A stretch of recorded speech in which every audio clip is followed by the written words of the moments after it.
Paz de Cristo, hermanos, el Señor Jesús les bendiga.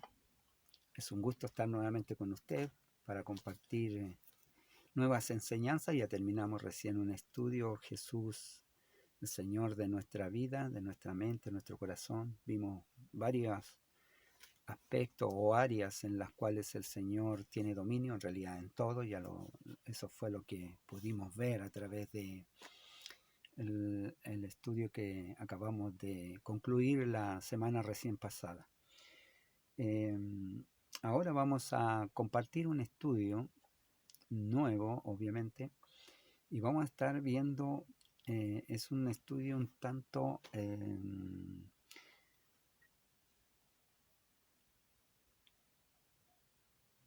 vamos a decir, un tanto complejo de poder entender en el sentido si es que fuéramos al detalle del mismo, pero no vamos a entrar en mucho detalle del relato porque habla de la reconstrucción de Jerusalén, de sus pórticos, de sus puertas, las ciudades. En la antigüedad, para brindar seguridad a sus ciudadanos, se rodeaban de grandes muros y construían puertas para darle acceso tanto a los residentes como a los visitantes. Durante el día lo abrían, durante la noche lo cerraban y dejaban guardias velando y vigilando quién podría entrar o salir. En la noche no había entrada más que un control más pequeño donde podrían pasar con un control bastante más exhaustivo. Normalmente se cerraba todo para quedar en seguridad de la ciudad.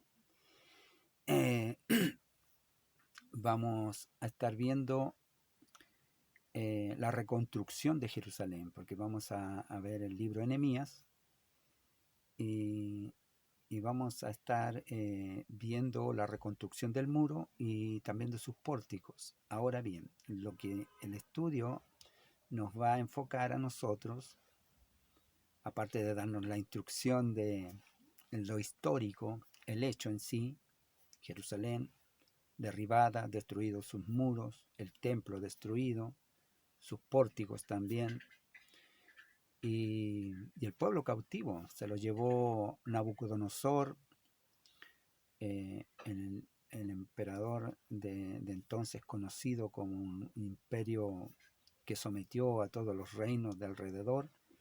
Tomó entonces a Jerusalén y tomó a los judíos, se los llevó cautivo.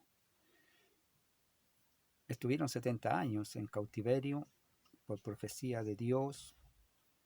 Ellos debían salir cumplidos los 70 años. En ese entonces reinaba Ciro, ya se había levantado otro imperio, el persa, medo-persa, y el rey que estaba en dominio era Ciro. Obviamente ellos derrotaron a los babilonios y ahora eran los que estaban imperando. Y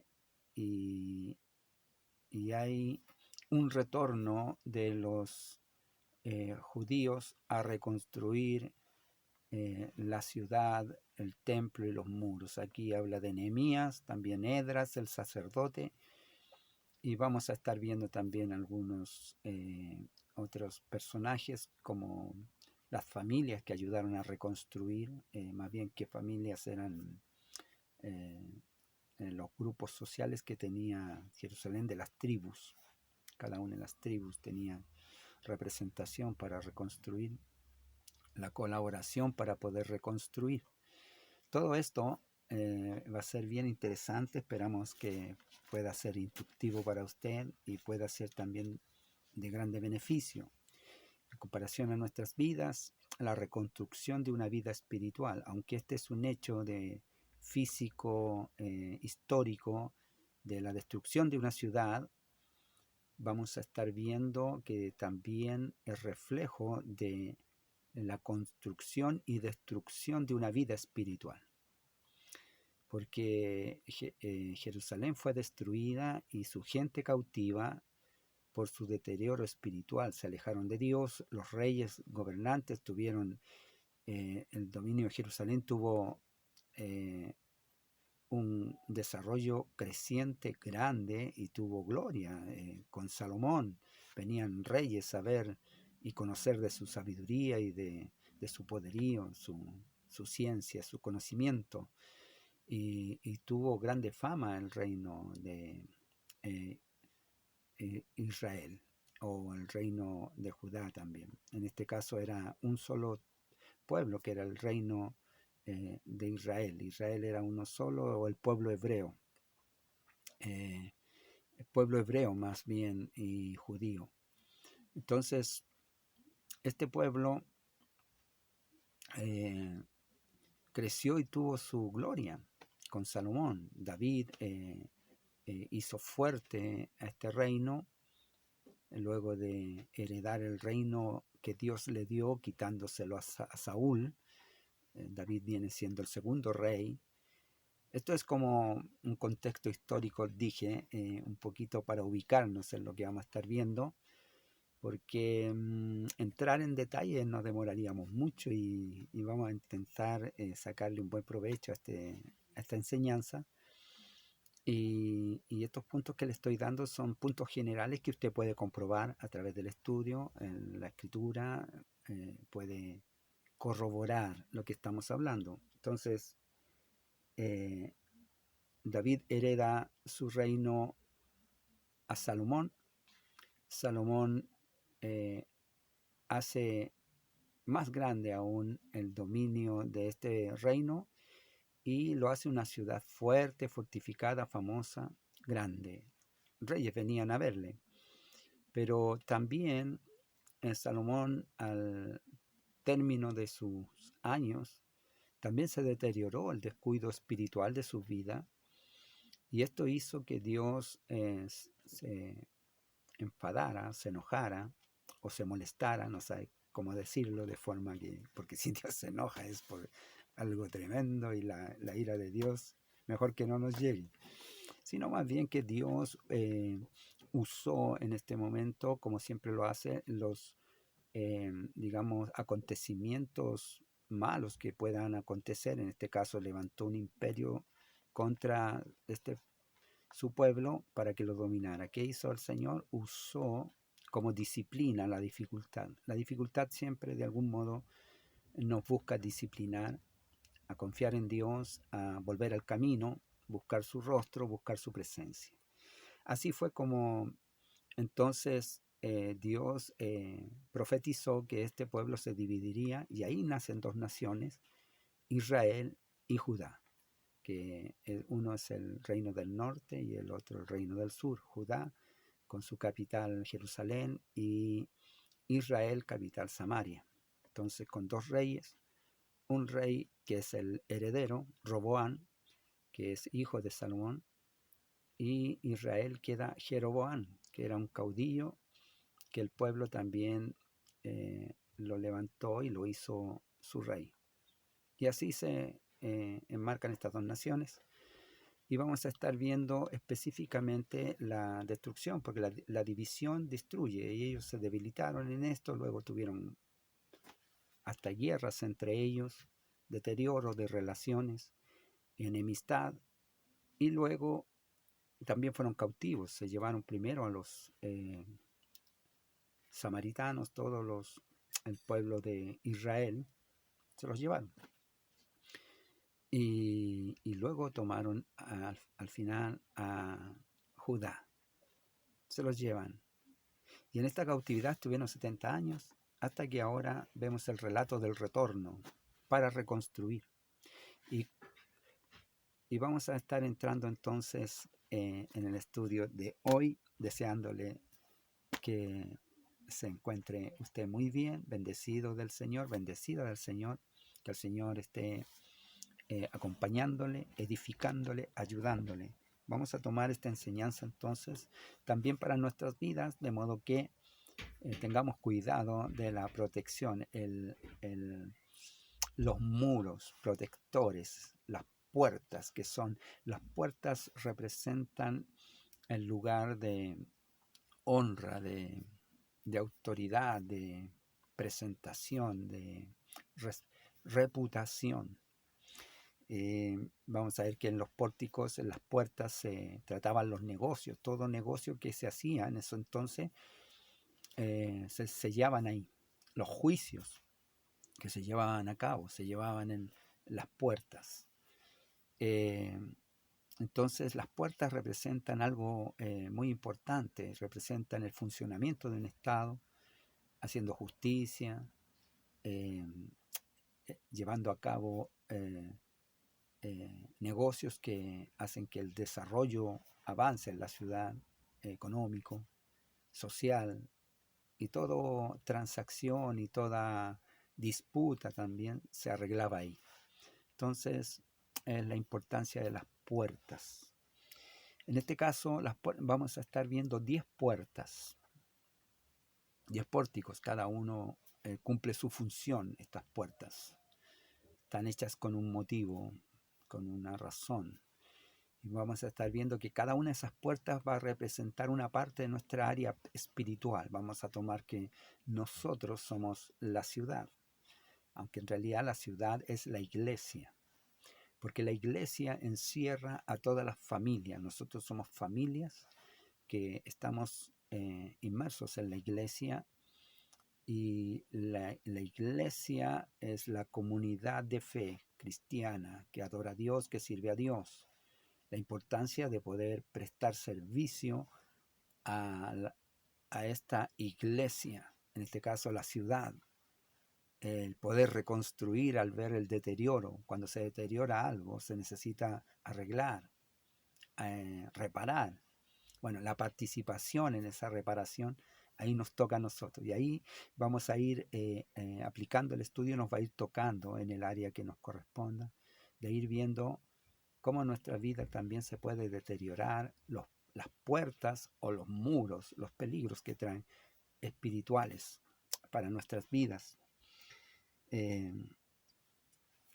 el Señor le bendiga, y vamos a ir entonces con la primera parte de este estudio,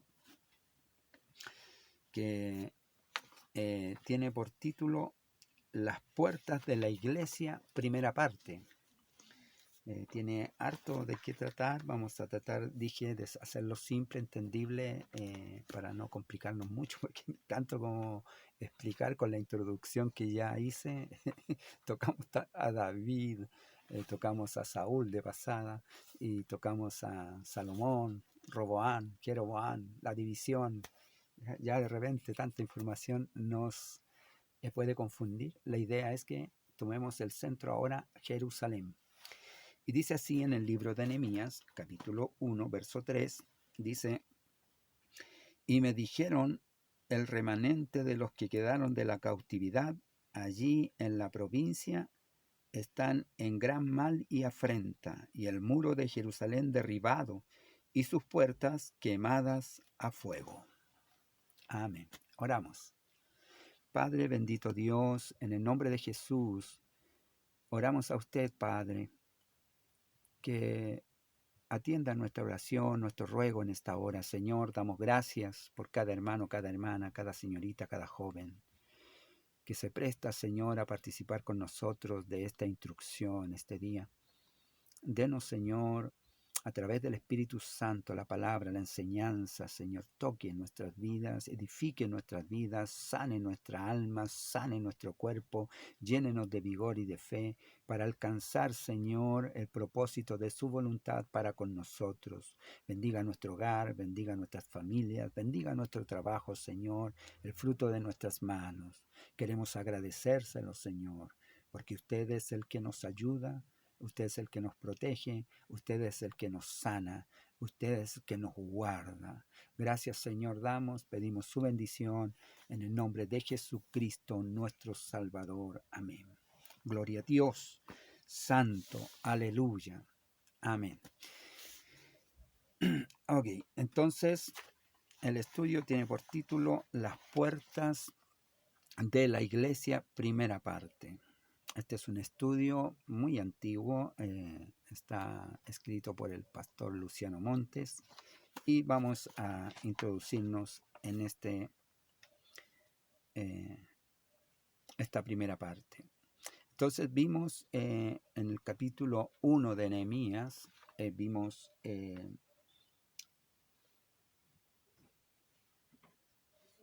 verso 3. Nehemías, si leemos, que está sirviendo al rey como copero en Susa, capital del reino persa, medo-persa. Está como rey Ciro. Y él entonces tiene inquietud, Nehemías, inquietud por Jerusalén. Jerusalén, la ciudad que Dios hizo fuerte a Israel, o a su pueblo, ahí en Jerusalén, la ciudad de David. Y esa ciudad fue conquistada por un enemigo, Nabucodonosor, babilonio. Un imperio fuerte, grande, se levantó contra ellos y los derrotó. Destruyó la ciudad, destruyó los muros, sus puertas fueron destruidas y quemadas.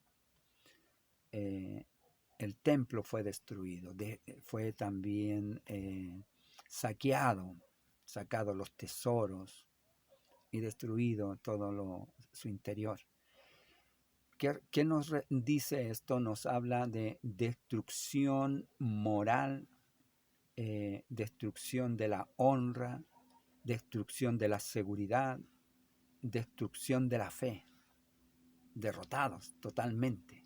Este es un pueblo que al amparo de Dios ha sido bendecido. Por eso Salmo 91 dice: el que habita al abrigo del Altísimo morará bajo la sombra del Omnipotente. La protección de Dios sobre este pueblo siempre estuvo, pero cuando Dios los deja para que sean dominados, Dios usa esas circunstancias para disciplinar a su pueblo. Entonces aquí tenemos que ellos en su descuido fueron su seguridad, la cual en algún momento se sentían privilegiados, tanto que pareciera que no hubiera nada que los pudiera destruir, se destruyó. Un enemigo los conquistó y los llevó cautivos, esclavos.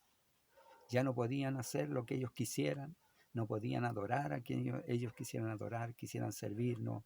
Estaban esclavos, ahora servían a un rey ajeno, extraño, y también gente que hablaba lengua extraña, ni siquiera los entendían, porque no hablaban el mismo idioma. Entonces, aquí tenemos que Nehemías, interesado por los que habían quedado de la cautividad, cómo estaban, cómo está el pueblo, la gente que quedó. Ya ha pasado muchos años, y como había escuchado que se enteró de que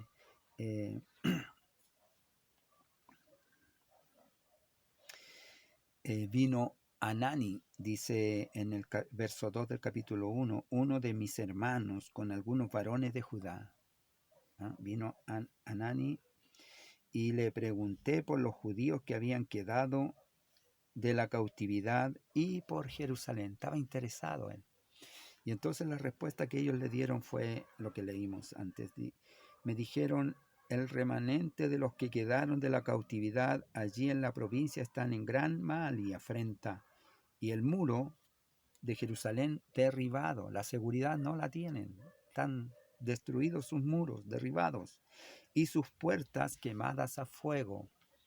Su honra, su respeto por el suelo, hecho cenizas, quemado. Cuando oí estas palabras me senté y lloré. Hice duelo por algunos días y ayuné y oré delante del Dios de los cielos. A él le provocó un dolor profundo esta destrucción de del pueblo natal, podríamos decir, aunque él ya probablemente nació en esclavitud. Estuvieron 70 años ahí. Y Nehemías tenía bastante menos años.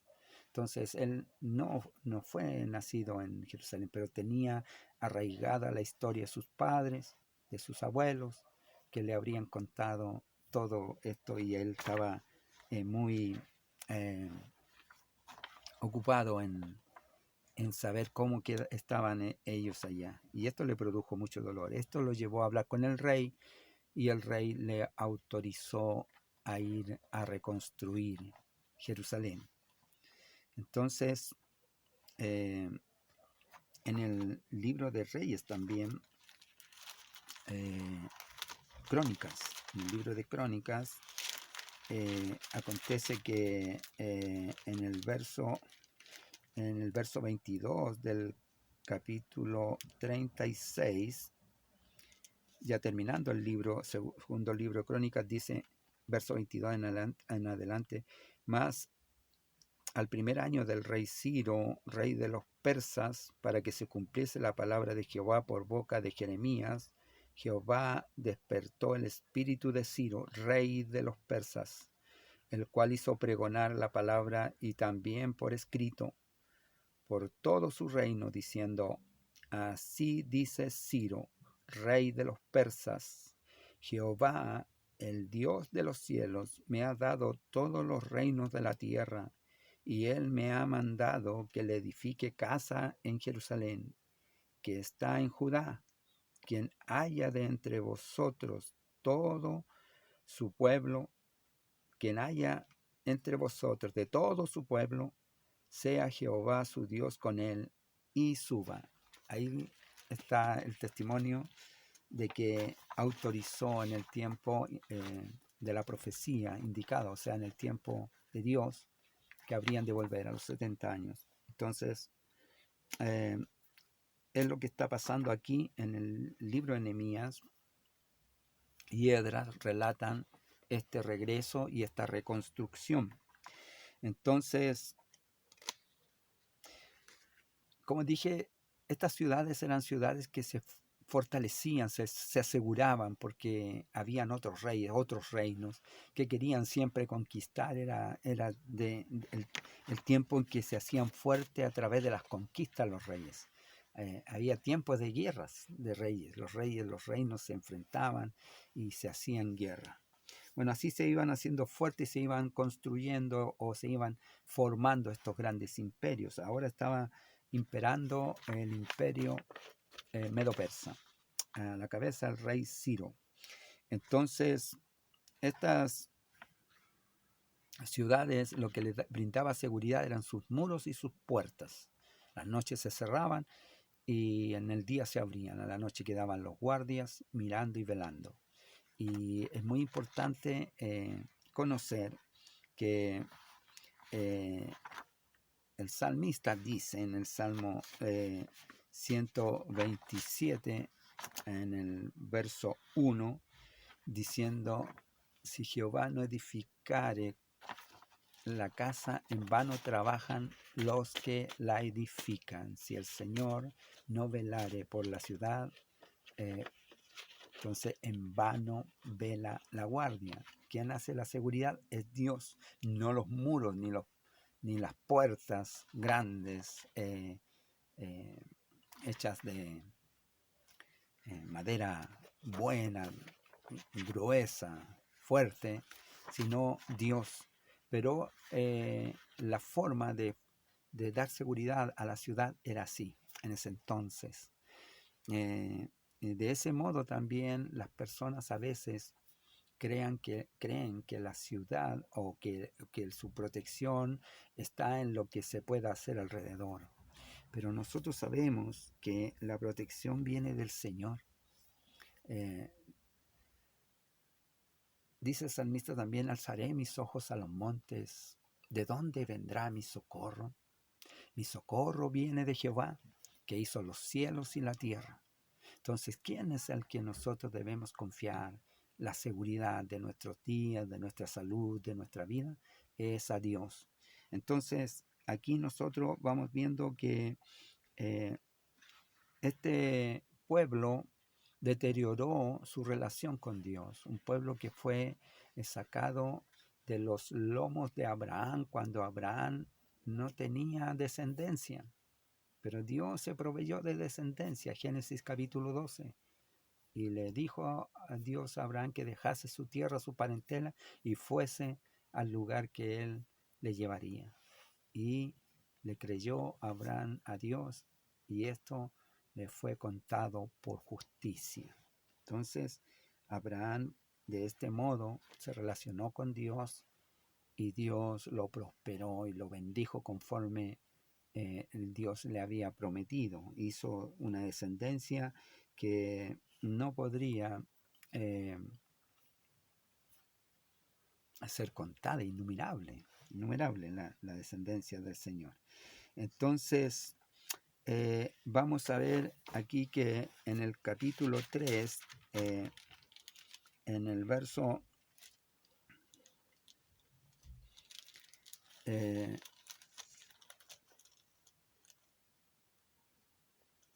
capítulo 3 de Nehemías, vamos a ver que este es un trabajo de la reconstrucción de la seguridad ahora de Jerusalén, que estaba destruida.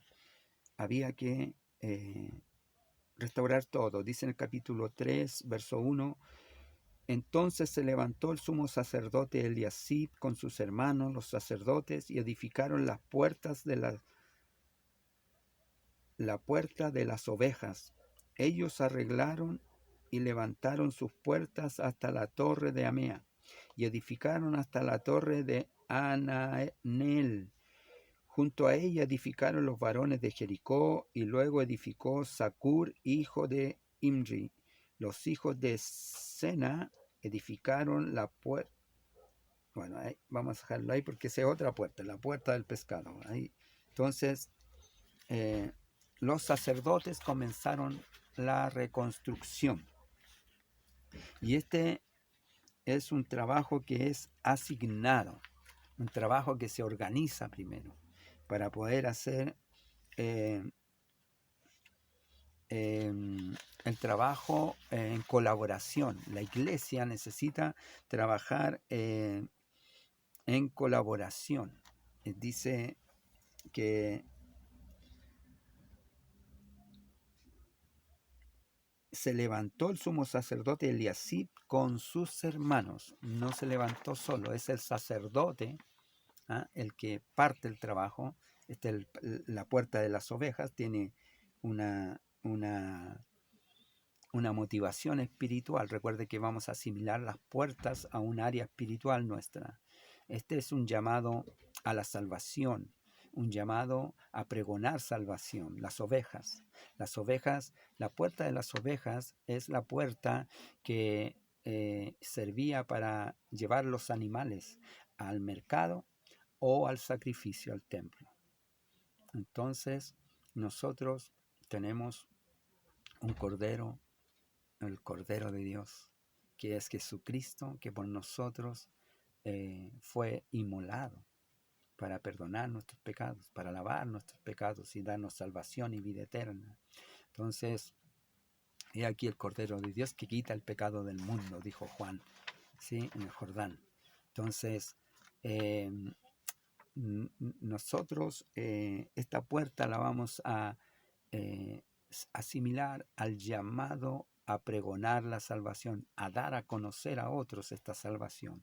Pero antes tenemos que interesarnos en que se organiza el trabajo y se necesita colaboración, porque el sacerdote no comenzó edificando solo, sino que más bien Eliasib con sus hermanos se juntaron y trabajaron. Las familias se unían y trabajaban y colaboraban. Entonces, vamos a ir haciendo un paralelo de escrituras con Timoteo, capítulo 4, primera de Timoteo, capítulo 4, encontramos que Pablo le dice a Timoteo, nadie mire en poco tu juventud, sino sé ejemplo de los creyentes. Dice en el capítulo 4 y verso 12, ninguno tenga en poco tu juventud, sino sé ejemplo de los creyentes en palabra, conducta, amor, espíritu, fe y pureza. Es el encargo que le hace Pablo a Timoteo. Y aquí los sacerdotes son ejemplo, parten ellos haciendo el trabajo. Eliasib con sus hermanos comienzan a construir y ellos construyen y levantaron sus puertas hasta la torre de Amea y edificaron hasta la torre de Ananeel. Hicieron su parte del trabajo. Hay un punto importante en esto, a conocer las razones y motivos que afectan la colaboración, la participación. Primero es que hay quienes tienen que ser ejemplo, el liderazgo, los llamados a llevar a llevar el trabajo adelante, la mancera. Esto Jesús dice que la mies es mucha, más los obreros pocos. Por tanto, en el trabajo, que la colaboración que haya que hacer en la iglesia, siempre faltan obreros. Se requiere de personas, hermanos, hermanas, que sean movidas por el Espíritu a colaborar, a trabajar, a hacerse importante en la obra. Vamos a ir viendo eso. Aquí hay quienes están llamados a mover, su corazón están llamados a mover, a hacer algo por Dios, por la obra. Y entonces están motivados siempre a estar trabajando, pero también, como es arduo el trabajo, necesitan ayuda y colaboración. Aquí teníamos entonces al sacerdote Eliasib y sus hermanos y juntos trabajaron. Pero si nosotros vamos al capítulo 2, verso 17, dice: les dije, pues vosotros veis el mal en que estamos, que Jerusalén está desierta y sus puertas consumidas por el fuego. Venid y edifiquemos el muro de Jerusalén, y no estemos más en oprobio, no estemos más en humillación. Construyamos, hermanos, hagamos ahí, démonos a conocer, somos la iglesia del Señor. Vayamos, ahí están ellos. Entonces estos Nehemías está animándolos a hacer algo. Hay que hacer algo, no vamos a estar llorando nuestra condición. Dios va a estar con nosotros. Dice: entonces les declaré cómo la mano de Dios había sido buena sobre mí. Asimismo, las palabras que el rey me había dicho, y dijeron: levantémonos y edifiquemos. Y así esforzaron sus manos para bien. O sea, vino alguien y los animó. O sea, estaban desanimados. Esta es la predicación.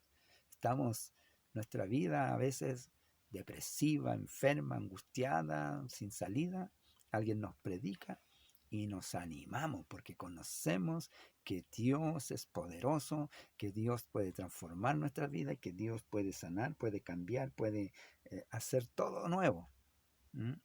Entonces se animaron para bien y comenzaron a hacer bien, a construir. Pero, y aquí está el pero, siempre hay un pero ahí, pero cuando lo oyeron Sanballat, Oronita, Tobías el siervo amonita y Gesem el árabe, hicieron escarnio de nosotros y nos despreciaron, diciendo: ¿qué es esto que hacéis vosotros? ¿Os rebeláis contra el rey? Porque se suponía que ellos no podían reconstruir o volver a edificar. Entonces ellos vinieron ahí a molestarles, desconociendo que el rey les había autorizado. Pero independiente de eso, Dios había motivado a Nehemías y a todos les puso en su corazón ahora animarse y hacer algo por la obra. Y en respuesta les dije, el Dios de los cielos, Él nos prosperará y nosotros, sus siervos, nos levantaremos y edificaremos, porque vosotros no tenéis parte ni derecho ni memoria en Jerusalén. Vosotros no tenéis parte en esto. ¿Por qué vienen a molestar? Déjennos a nosotros hacer nuestro trabajo. Pero Sanbalat y Tobías y Gesem se les opusieron. Y si nosotros leemos el libro de Nehemías, vamos a ver que estuvieron ahí siempre merodeando y molestando para desanimarlos. Bueno, cada vez que nosotros nos dispongamos a trabajar en la obra de Dios, habrá esta oposición. Hay una oposición, hay una parte que se opone. Vamos a ver que estos son foráneos, son los de afuera. ¿Ah? ¿Podrán estos? ¿Qué se cree ahora? Que se cree tan santo, empiezan a mirar y empiezan a ver, comparar lo que éramos con lo que queremos ser. ¿Ah? ¿Qué hacéis? ¿Van a levantarse a edificar? ¿Podrán lograrlo? Y vamos a ver que en el relato se burlan hicieron escarnio, dice Nehemías, de nosotros. Claro, pues les decían, lo que ustedes construyan, nosotros lo derribaremos, así le decían. Y entonces, para desanimarlo. Y entonces, cuando hay alguien que se dispone a construir, a trabajar, a colaborar, a hacer bien, hay oposición externa. Y también hay oposición interna. Vamos a ver que encontramos en el verso 5 del capítulo 3, dice, e inmediato a ellos restauraron los tecoitas, pero sus grandes repararon los tecoitas. Aquí están reparando los tecoitas. Después de la parte que corresponde a la puerta, al pórtico del pescado, ya vamos a ir ahí. E inmediato a ellos restauraron los tecoitas, pero sus grandes no se prestaron para la ayuda de la obra de su Señor. No colaboraron los grandes, los poderosos, los importantes, vamos a decir, la gente de una estirpe más grande o más importante o más adinerada, más pudiente. Ellos no colaboraron, los tecoitas, y queda registrado que ellos no colaboraron. Pero entonces aquí tenemos que hay gente del interior también, que se opone a colaborar, a trabajar. No hay que fijarse en eso para poder construir y lograr el objetivo. Recuerde que estamos recién en la parte de la reconstrucción, el acuerdo, el tomar ánimo. Estaban todos muy desanimados, los muros derribados, las puertas quemadas, el templo destruido. O sea, no hay fortaleza espiritual en cuanto a la fe, el templo está destruido. En cuanto a la seguridad, a mi seguridad como persona, destruida. O sea, vamos a decir, la autoestima por el suelo. La honra, olvídese, ¿cómo podría estar si está todo en el suelo? Fueron derrotados. Pero aquí viene Nehemías a animarles y entonces por la palabra, por la exhortación de Nehemías, hablándole que Dios había sido muy bueno con él y que le había mandado ahora a que reconstruyeran, y entonces el pueblo se animó. Y no obstante a esto, hubieron estos Sanbalat, Tobías y Gesem que se opusieron. ¿Por qué estos nombres con nombres? Porque los que se oponen no se oponen a la obra de Dios, sino se oponen a Dios mismo. Entonces, lo importante es poner el enfoque en Dios y no en los que se oponen. Poner el enfoque en los que colaboran y no en los que desestiman la colaboración. como los grandes de los tecoitas no quisieron trabajar para la obra.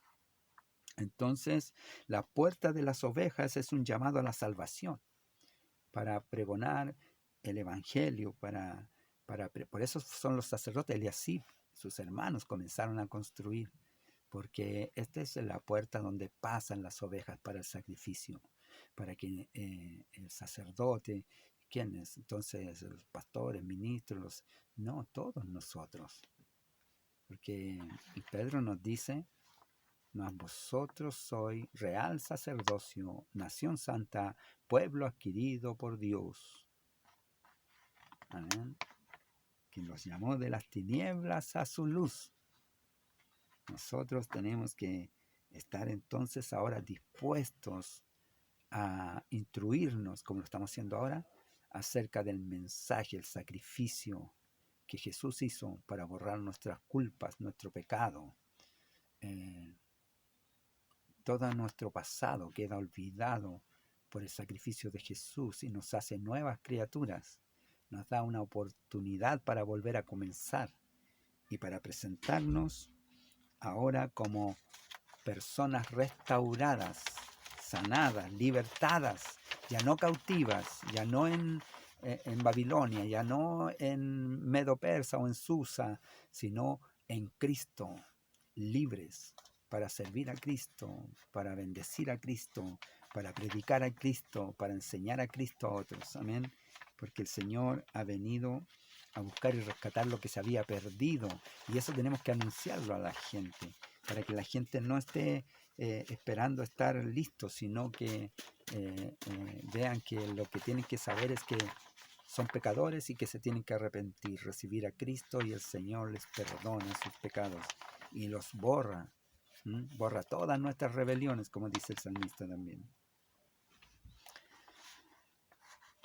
Como dijimos, esta es la puerta que está cerca del templo. Está cerca del templo porque es por donde llevan los animales para el sacrificio.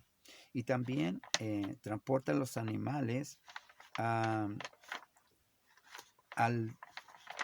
mercado para la venta de los animales. La familia que reconstruyó esta parte de la puerta eran de carácter sacerdotal. Dice el libro de Nehemías que el sacerdote Eliasib era pariente con Tobías. La lección que podemos aprender aquí, que la oposición puede venir del lugar que no sabemos, a veces de donde menos lo esperamos, hay oposición. Pero entonces, ¿dónde tenemos que poner nuestra mirada? En quién es el que está con nosotros. Si Dios es por nosotros, ¿quién contra nosotros? Amén. Esa es la mirada que debemos tener. Entonces, la mirada que tenemos que tener en esto, la disposición de poder trabajar en la área que Dios nos ha llamado, el área espiritual, de fortalecer el mensaje en el conocimiento para poder llevarlo a aquellos que lo desconocen, la luz de Cristo al mundo que está en oscuridad. Entonces, esta sería la puerta de las ovejas. ¿Cómo está la puerta de las ovejas en nuestras vidas? ¿Cómo está el mensaje en nosotros para llevarlo a otro? ¿Cómo lo hacemos? ¿Nos interesa? Como Nehemías, que estaba sirviendo de copero al rey. Estaba en un buen lugar, estaba en un buen oficio, lugar de confianza, copero del rey, encargado de la administración de los vinos para el rey. Pero él estaba en su corazón interesado en Jerusalén. Los hermanos que estaban en gran afrenta y dolor. Y cuando se enteró y confirmó esa noticia, él lloró y oró y ayunó a Dios por ellos. Y por esa causa Dios le abrió puertas para llegar a Jerusalén. Nosotros debemos, cuando ayunamos, cuando oramos, cuando nos juntamos a adorar a Dios, debemos tener esa visión de poner nuestro interés por aquellos a quienes amamos y no les ha llegado el mensaje de salvación y vida eterna. de esperanza, de transformación. Creo que no vamos a poder avanzar mucho. Vamos a dejar una puerta más nada más y vamos a dejar las otras pendientes. Vamos a estar viendo un llamado al servicio. Es la puerta del pescado. Esta puerta, en el verso 3, dice: los hijos de Sena edificaron la puerta del pescado. Ellos la enmaderaron, levantaron sus puertas con sus cerraduras y sus cerrojos. Junto a ellos restauró Meremot, hijo de Urías, hijo de Cos, y al lado de ellos restauró Mesulam, hijo de Berequías, hijo de Mesesabel. Junto a ellos restauró Sadoc, hijo de Baana. Es importante el detalle de las personas inscritas aquí porque ellos representan familias que estuvieron colaborando, porque Dios no olvida, Dios no pasa por alto. Dios tiene en cuenta cada cosa que nosotros hacemos en su nombre, por su causa, porque Él nos llamó. Entonces la puerta del pescado es una puerta curiosa. Esta es una puerta que llevaba, donde transportaban los pescadores su mercadería, los pescados. El pescado es, vamos a hacer así algo simple en la comparación. El pescado tiene mal olor, tiene un olor en el sentido que es pasoso y todos le hacen el quite, más que mal olor. Es olor a pescado. Y no nos gusta mucho el olor a pescado. Es pasoso, pero sí nos gusta comerlo. Hay quienes les gusta comer el pescado frito, el pescado cocido, asado, pero que lo preparen. No les gusta prepararlo, no les gusta limpiarlo, no les gusta agarrarlo. Solo comerlo, disfrutar del alimento, pero no trabajar para ello. Le hacen el quite. Hay muchas personas así. Bueno, en este caso, la puerta del pescado se compara a nuestro servicio, a nuestra área del servicio. Es un llamado a estar presto a servir, algo que no están dispuestos todos. Se necesita hacer esto, se necesita hacer este otro, y faltan voluntarios. Se piden voluntarios y escasean. Esa es la puerta del pescado. Bueno, ahí la repararon los hijos de Sena, los hijos de Cos, los hijos de Urías, los hijos de Mesabel, los hijos de Sadoc, los hijos de Baana. Queda registrado quienes colaboran, quienes están dispuestos a ir y construir, reconstruir y arreglar estas puertas. Necesitamos que nuestros muros sean reconstruidos. Necesitamos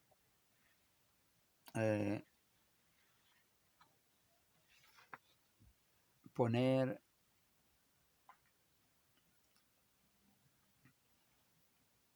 atención en las puertas que tenemos que reparar. Ya llevamos 2 puertas. La puerta de las ovejas, la puerta del pescado, la puerta de la salvación, el área espiritual, la salvación, la predicación, el área del servicio en la iglesia. Estar presto para servir. Luego en el verso 6 dice: la puerta vieja fue restaurada por Joiada, hijo de Pesá, Mesulam, hijo de Besodías. Ellos la enmaderaron, la levantaron sus puertas con sus cerraduras y sus cerrojos. Junto a ellos restauró Melatías, Gabaonita, Jadón, Meronita, varones de Gabaón y de Mispa, que estaban bajo el dominio del gobernador al otro lado del río. Junto a ellos restauró Uziel, hijo de Arías de los plateros, junto al cual restauró también Ananías, hijo de un perfumero, y así dejaron reparada a Jerusalén hasta el muro ancho. Junto a ellos restauró también Refaías, hijo de Ur, gobernador la mitad de la región de Jerusalén. Gobernador de la mitad de la región de Jerusalén. Todos estaban colaborando y quedaban sus nombres registrados. Esta es la puerta vieja. Este es un llamado a la soberanía, a tener dominio de nosotros, dominio propio. Eso es ser lleno del Espíritu, para tener dominio propio, para resistir al mal, para no hacer mal, para no sumarse a los que están haciendo mal, para colaborar. El Espíritu nos lleva a ser colaborativos, a hacer nuestro trabajo, a hacer lo que tenemos que hacer. El Señor nos llamó, entendemos que todo lo que hacemos es para Dios, aunque lo hacemos para los hombres, pero lo estamos haciendo para Dios, porque siervos de Dios somos. Entonces, aquí la puerta vieja es una puerta que habla de la puerta por donde se movía el rey. Es una puerta vieja ya que no se usaba, porque por eso es puerta vieja, porque era por donde salía el rey y ahora ya no la estaba usando. La puerta vieja, el dominio de la autoridad. Tiene que haber dominio de la autoridad en nosotros. El dominio de la autoridad en nosotros, el Espíritu Santo, para obedecer a Dios, para que también lo que hagamos tenga bendición en otros.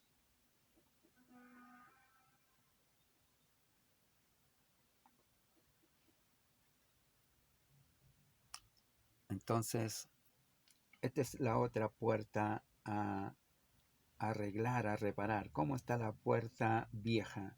La puerta a la soberanía, la puerta del dominio de Dios. ¿Tiene el Señor el dominio de nosotros? Acá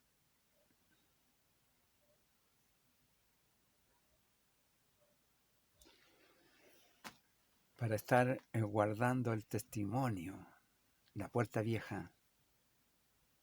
¿Se acuerda cuando entramos al camino? Hacíamos esto y lo otro, íbamos, veníamos. Quedó ya sin uso. Ya no la estamos usando, solo recordamos que por ahí pasábamos, por ahí íbamos, pero ¿y hoy? Hay que reparar esa puerta, echar aceite, maderar, que se mueva esa puerta nuevamente, para estar poniendo el dominio de Dios en nosotros, para poder obedecer, para poder estar haciendo lo que Dios nos ha llamado, predicar, servir y buscar el rostro del Señor, tener comunión, tener cercanía con Dios. Las puertas, llamado a la soberanía. ¿Cuál es nuestra soberanía? Cristo. Cristo nos hizo libres. Cristo murió por nosotros. Éramos esclavos del pecado, esclavos de la muerte, estábamos condenados a muerte. No había esperanza para nosotros, pero Cristo murió por nosotros, nos hizo libres y ahora nos hizo siervos de la justicia por medio de Jesús, por medio de su sacrificio. Entonces, ahora estamos puestos para servir, para trabajar, para colaborar, para hacer nuestra parte. Y vamos a cerrar con la puerta del valle. Verso 13 dice: la puerta del valle la restauró Anún con los moradores de Zanoa. Ellos la reedificaron y levantaron sus puertas con sus cerraduras, sus cerrojos, y 1000 codos del muro hasta la puerta del muladar.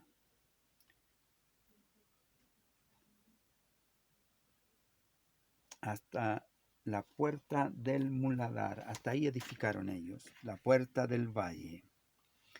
Esta puerta es una puerta que da al valle donde se llevó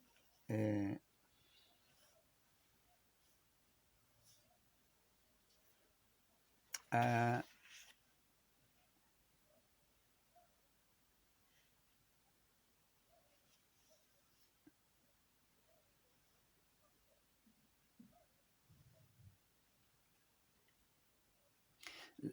la mirada al valle, dice que es la mirada, esta puerta da a donde fue puesto Jesús crucificado, donde él tuvo que caminar todo ese valle para ir al, al monte de la caravera.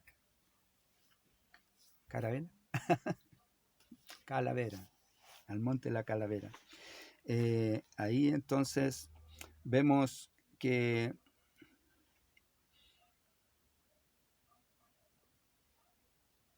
el valle es sufrimiento, es sacrificio. Aunque ande en valle de sombra de muerte, no temeré mal alguno, dice el salmista, ¿sí? Entonces, el valle significa puesto a pasar por el momento triste, pero no desmayar, para no flaquear, sino fortalecernos en la confianza de Dios, que Dios es nuestro protector, Dios es nuestra fortaleza, Él es nuestra justicia, nuestra paz, nuestra seguridad. Él está bajo control, Él tiene bajo control todo, perdón. Él tiene todo bajo control, nuestro padecimiento, el momento, parece que no va a pasar, pero Dios nos sostiene con su mano. Dice que Él, juntamente con la prueba, da también la salida. Por tanto, debemos confiar que Él nos está acompañando en este camino. No debemos angustiarnos ni perder la confianza en medio de la prueba. ¿Está en enfermedad? Bueno, esta es la puerta del valle. No se desanime, hay que pasar la prueba, hay que pasar el valle y venir a Cristo para ser fortalecidos en Él, para ser hallado en el Señor firmes. El Señor, Pablo dice, entonces cuando soy débil, soy fuerte. Diga el débil, fuerte soy en Jesús, porque Él es la fortaleza de mi vida. Jesús es la fortaleza de su vida. Él ha venido a darnos convicción de que Él está con nosotros. Esta es la puerta a la cual no podemos hacerle el quite. Todos nosotros en su momento pasamos por la puerta del valle. Hay que repararla, mantenerla firme para cuando pasemos por ella, el Señor nos sostenga en sus manos.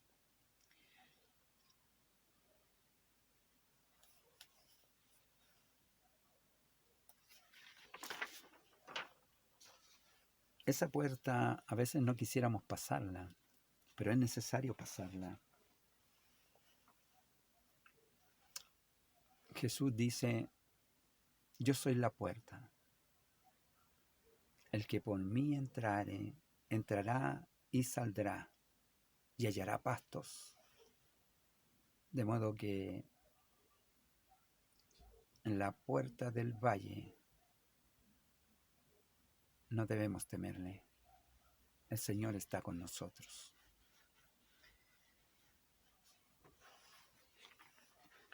Este libro Nehemías, ya estamos terminando, nos ayuda a visualizar lo que en contrastes son las ruinas. Ahí es donde nosotros estamos cuando pasamos por la puerta del valle. Estamos derrotados, estamos desanimados, estamos enfermos, estamos afligidos, estamos desesperados.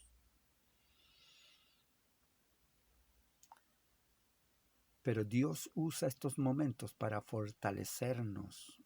Estaban ahí en gran afrenta y dolor, sus muros derribados, las puertas quemadas a fuego, en gran afrenta y dolor. Pero Nehemías le habló cuán bueno había sido Dios con él y que él le había enviado para que reconstruyeran, se animaran y reconstruyeran. Al oír la palabra, ellos se animaron. De modo que cuando estamos pasando por estas pruebas, debemos acercarnos más al Señor, oír y afirmar nuestros pasos en su palabra, en su seguridad, en su confianza. La puerta de las ovejas, llamado a la salvación, la puerta del pescado, llamado a servir, la puerta vieja, a no olvidar que nosotros anduvimos sirviendo a Dios en el primer amor. Debemos volver a esa puerta, puerta del valle, la puerta del sufrimiento. El Señor está con nosotros. El Señor está con nosotros. El Señor está con ustedes. En el mundo tendréis aflicción, pero confiad, yo vencí al mundo.